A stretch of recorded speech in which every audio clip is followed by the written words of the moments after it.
Hello people, welcome to another video with Magic Maker.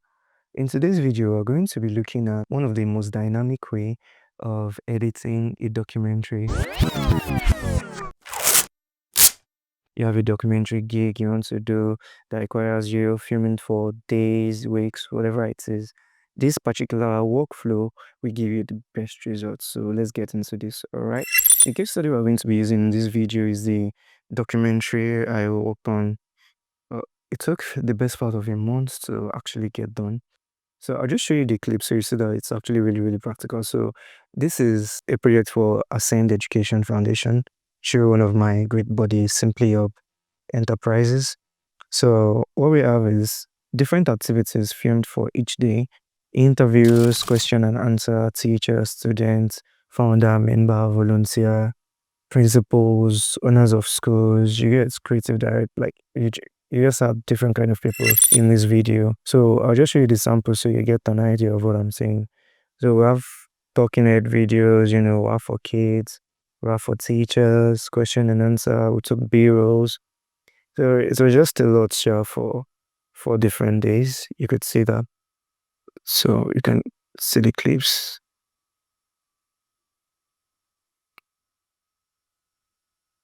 So just to show you that this is real work. And when you check the total file size of the video, it was almost 200 gig, I think 181 gig to be precise. So this was no small shoot, so this was no small documentary by any means. So when I do Alt Enter, you see the file size right on your screen, you see the file size, okay?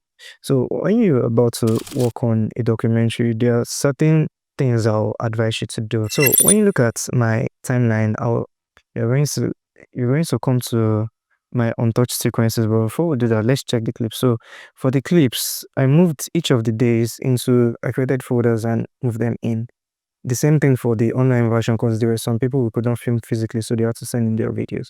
So what I did was to put everything in folders, because if you're very organized, you'd actually see that your workflow and your speed is going to be very fast. The rate at which you work is going to be really good, and you'll be very effective in what you do. Okay, so organization cannot be undermined or overemphasized. After you're done moving your clips into the respective folder, what you want to do is you want to create sequences for each of those groups of videos that you have, and you want to trim them down, okay? So when you check my timeline, you see that I have a sequence for day 1, copy, day 2, day 3, where is day 4? Day 4 as well. So let me include some other sequences just to keep everything, simple and crisp. I'll close the rest, okay? So what you do when you move each of the day's clip is, if there's anything you need to separate, this is where you do it. So for day 1, I filmed in 3 different locations. So one of the first things I did was to separate the videos on the timeline. So the videos for location 1, they were together. If you see my timeline now, you'd see them. So all the videos here are for the same location. Okay, different backgrounds, but the same location. Stay with me. Okay, so you see them. So that was the first thing you do. You ensure that there's a gap between each of those particular locations so that you'll be able to differentiate them. But that is not enough. Now, if your timeline is the way the default settings of Premiere Pro, basically, when you drag any clip into your timeline, the default label or the default color of the clip is going to be blue, maybe cyan, but around blue, light blue, like this. Okay, so the first thing you want to do is, for each distinct person on your sequence, you give them a specific color code. What do I mean? Now, this is the principle of the school. So the color I gave him, I don't even know the name, but let's see. Label. Okay, I gave him violet. So he is violet. Okay. If you check this next person, so this is another person in the same school. The person is Caribbean. That's the label group or the label color that I assigned to each of this person. So what this helps you do is just looking at the timeline, and by the time you give different persons different labels, just looking at the timeline, you could tell that, okay, if you want to create, e.g., an intro now, you know that, okay, this is a different person, without necessarily even playing the clip. So you could just copy, and add to your intro sequence or your intro timeline, okay? But back to business. Now, once you're done giving your clips the colors, once you're done assigning colors or giving them the color code, it's the same way for programmers, but this is for filmmaking to help you sort your files properly. When you're done assigning the color codes, the next thing you want to do is you want to trim the video, okay? So you chop off the bad parts. Any part that there's a mistake, any part that is not usable, you chop it off, you delete it, you keep the good part. That's why you see that there are so many multiple cuts here. And the cut is also due to the fact that their answers could be separated into fragments of a bigger stories. Some people, their answer were like inspirational. Some people they share their experience. Some people just gave, some people did like or like call it, they recommended the NGO or the program, like different people with different things that they did. So that's the essence of the course. The course is just to show that, okay, the person said something here. This is a full point. This is an up full point. So each of these cuts are points. Okay. While some that may be too small could then maybe the person made a mistake. So there's a jump cut. All right, stay with me. So when you're done assigning the color code and you're done trimming, the next thing you want to do is you want to grade the videos. Now, I know that a lot of people, grading is the last thing they do. But for me, grading is the first thing I do because I realized that if you're working with adjustment layer, it's going to be so tedious. So what I did was on my timeline for day one, okay, I think okay, let me use another. All right. So on my timeline, let's use day two for instance. On my timeline for day two, you'd see that there's an adjustment layer, and the adjustment layer has a grade to it. If you check f of x, you'd see that there's a grade to the adjustment layer. Now I turned it off, then I took the grade and I copied the grade from the adjustment layer and I applied it to the source clip. Now, the thing about adjustment layer is like you overlay the grid on the video, you place it on the video, it's hierarchical, okay? But what I did was to take the grid from the adjustment layer up here. I copied the attributes, then I pasted it in the source clip. So what does that mean? It means that anywhere I have instances of that particular clip, anywhere else in any timeline, in the same project, it is going to take the grid that I assigned to it. So let me show you what I mean by copying the grid to the source. Now, when you're done grading your clip on the adjustment layer, you right click, you copy the grid. When you copy the grid, you click on each clip. Now, when you click on a particular clip, you'd see the name of the timeline you're working on and name of the clip next to it. What you want to do is you want to click on source right there when my mouse is clicking, and you want to paste the grid, okay? But since I've pasted it, there's no information to do that. So benefit of this is that it's speeding up your workflow. If you're supposed to do something for more, you're going to take less time to do it. Now, benefit of this is if I film in, let's say this location now, I film 7 different people here. What I can do is I know that, okay, I can use the same grid for it. However, if I start filming in the morning, and as the day progresses, it gets the atmosphere gets brighter. So now there'll be inconsistency in terms of slight exposure, highlight, shadows, and all of that. So when you're done applying your general grid, what you want to go is you want to go into each particular person or into each particular individual's video, and you want to adjust the exposure, do the basic corrections to ensure that all of the clips look the same. Okay. So when you're done with the grid, the next thing you want to do is you want to group them based on your storyline. Now remember, I said that different people are going to give answers that will link up to a particular story or an intersection between their shared experience or their overview. Okay, you can ask different people different questions and there are answers that are similar amongst different questions. So what we did was to group them based on story. So normally for an interview or for a documentary, you have questions that you're going to ask the person. Tell us this, tell us this, tell us that. So we already grouped it based on some traits. But then best way to achieve an optimum result is to also know your clip. As an editor, I will advise you watch your videos before you start editing. As you're cutting or as you're sifting through the timeline, you watch the video so you can have an understanding of what the story is. Then it also helps your editing.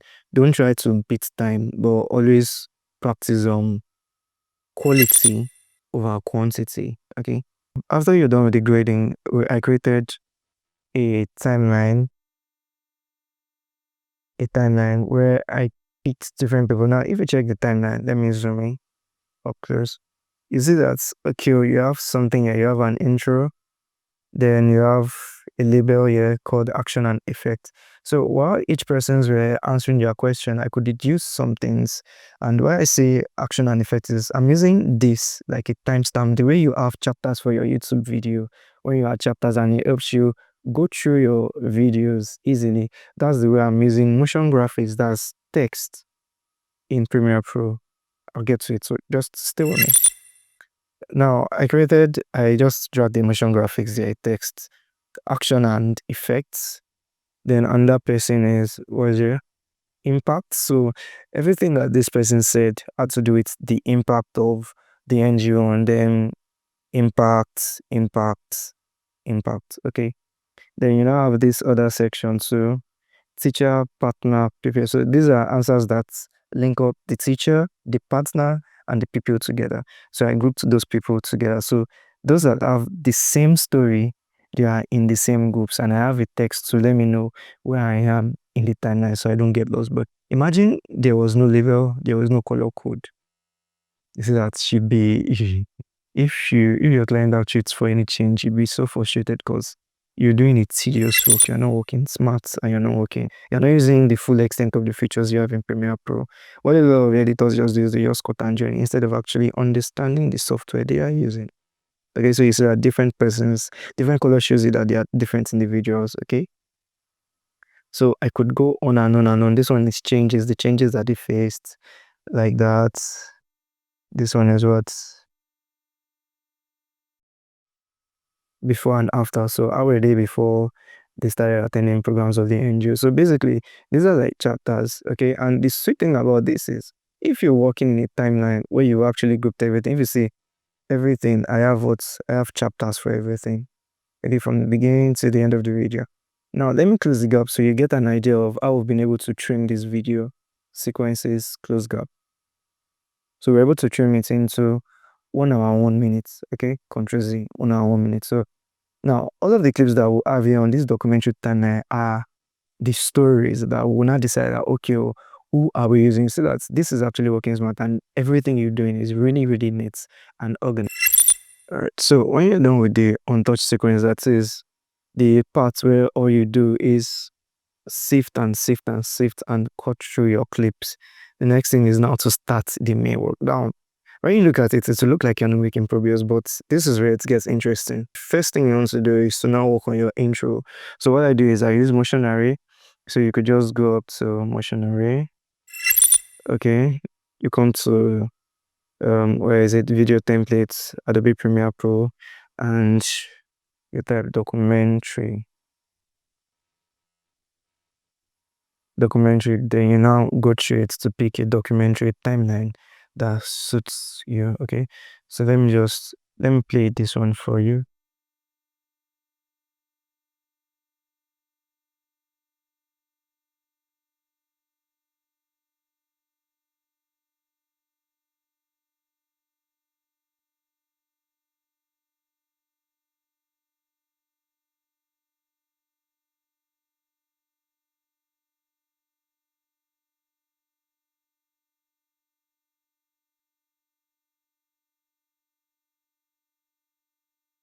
Is that a beauty? Now, when you're done with your intro, the next thing is to now arrange it based on the storyline that you want. Okay, so we'll now go to my extracted sequence. So I created another folder. Then I have copies of the original timelines. Okay, you could see your day one. You could see it day one. So all of these clips are graded. Okay, day one, day two. And to show you that they are graded, if you go to source, you can turn off the grade. So you see raw edited version. Okay, so the two timelines we're looking at is AF documentary. AF documentary is the full timeline, so that's like your full documentary, the full story. You could do it like Nat Geo World, 2 hours, 3 hours documentary. Depends on you who's gonna watch it. Depends on the use actually. The first thing is to now arrange your main timeline. That's the first thing.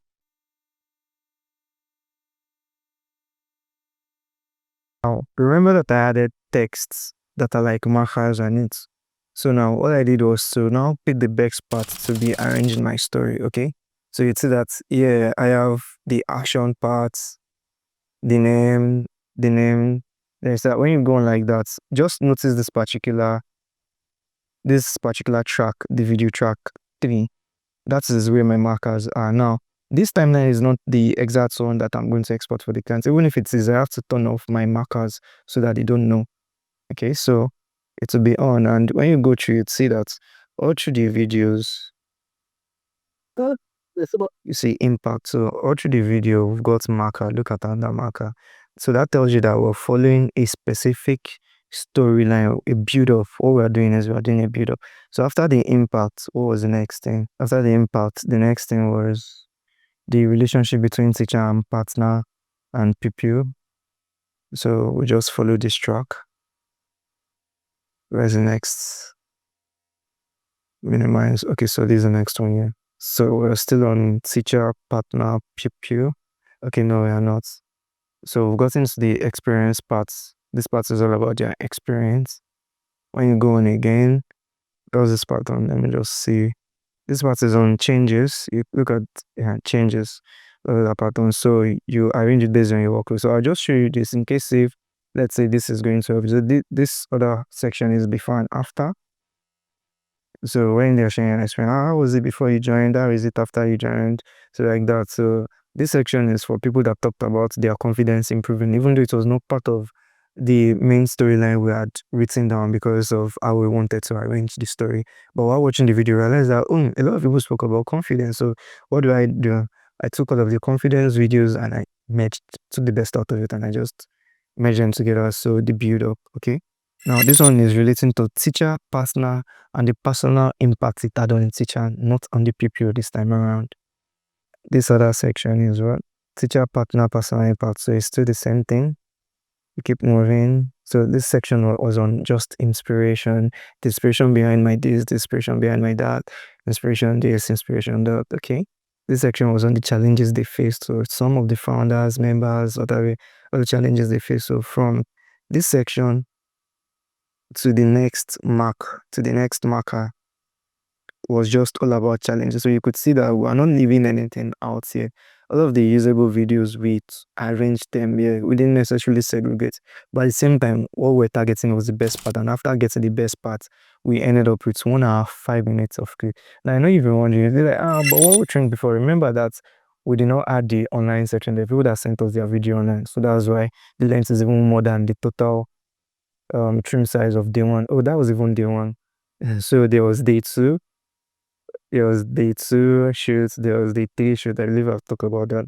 There was day four. So when you add the results together, it was like 2 hours worth of video.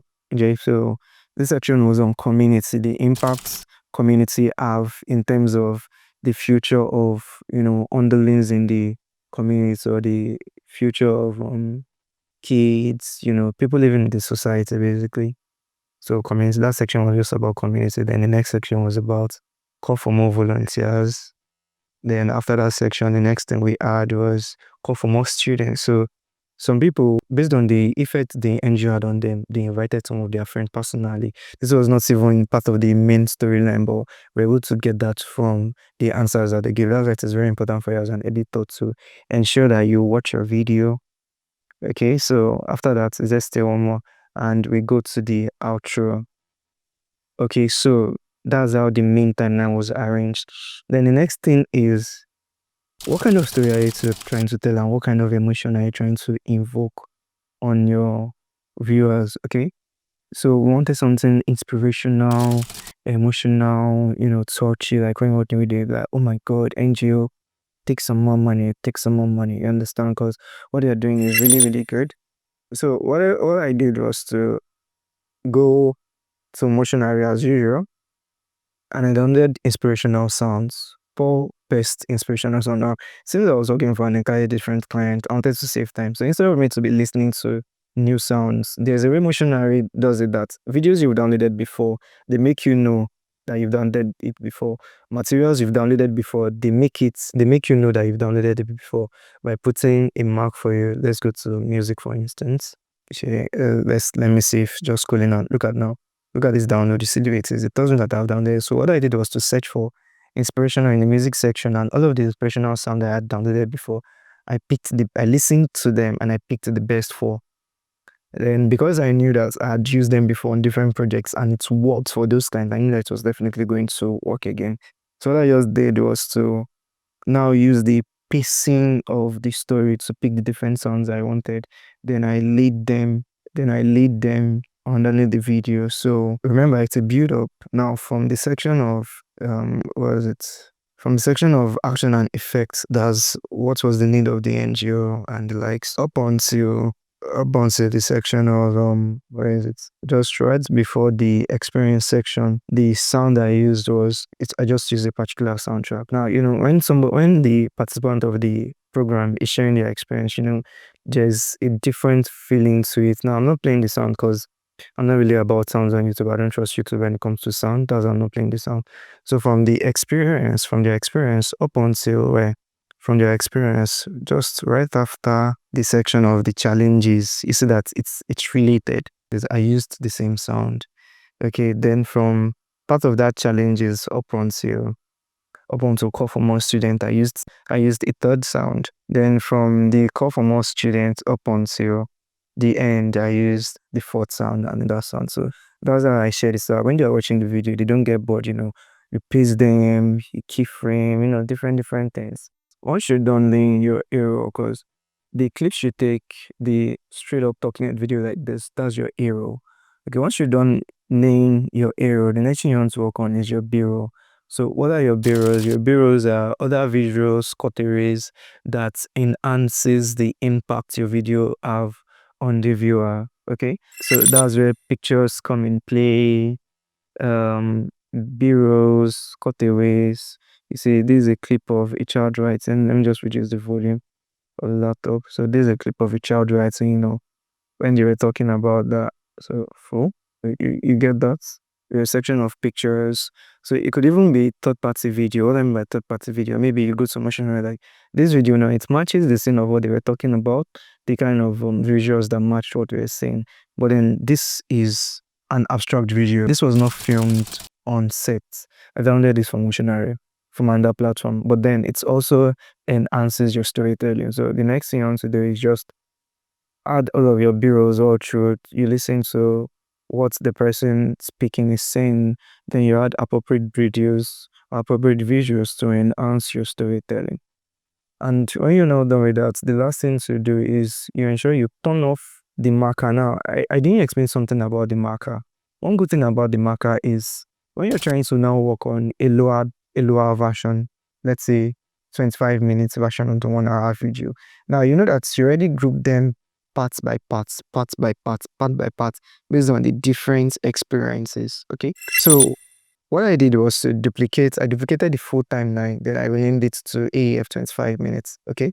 Now this marker is about experience, the marker of experience. Now look at the beginning of experience. I'll put an end point to the beginning of the experience, and I'll put an out point to where the experience ends. So this is where you get to changes. So out points, that's 2 minutes, 40 seconds. Okay, this is really small. Now we started at the experience section. When you go to the 25-minute video, is it that you now be looking for experience? No, what you just do is come to your text panel. You can go to window, you come to text. Then you just search for that keyword. So is the experience you're looking for? You just search for experience. Okay, now you can see that the experience is showing. So any layer you turn off, it's not going to show in the text section. So you see that we're easily able to locate that section of the clip. So now we could look that, okay, instead of having the 2-minute section, 2 minutes 40 seconds in the experience, we could just delete parts. And when I say delete parts, remember that each person have their color codes. So you could just be like, okay, I don't want Lide, I don't want Aino, I don't want Clement, I don't want Cliff. I only want, so that helps you work very fast. So it's now very easy to trim a 3 hours video because you've added timestamp in the video while editing. It's very easy to now trim it into smaller bits because you already know that if a particular section, let's look for a section that is quite long. Okay, look at this section now. This section on before and after. Up until here. Up until this section. Up until confidence. Okay. If we do an out, you see it's 3 minutes, 50 seconds. And the clients is telling us that they don't want a 1 hour video, they want a 25-minute video. What do? We go into each of this section and you delete parts, you delete parts, you delete parts. So if you have one person showing like 50 times, you could look for a way to reduce that person's appearance to maybe 2. two very important parts. So you reduce the number of appearances that people have. So the good part is that you don't show the person at once. Because the video was streamed, you put them in different places. So it enhances your visual storytelling. It just makes it better. It's very bored listening to one person speak for hours, but when you have different people, it makes the video enjoyable. So this is how I was able to work on this documentary, and I believe that this workflow, if you actually implement it in your storytelling, your video editing, you are going to be getting really, really good result. Like, I mean, aside the correction and review that your client is going to give you, which is like maybe you spelled somebody's name wrongly, or this particular person, okay, maybe there was a debacle or something, and they don't want that person slipping the video, those kind of things. Okay, so that was it. I believe you learned something new in this video. Don't forget to like, subscribe, share. Kindly recommend my channel. I remain yours truly, Rocky Robots, the Magic Maker.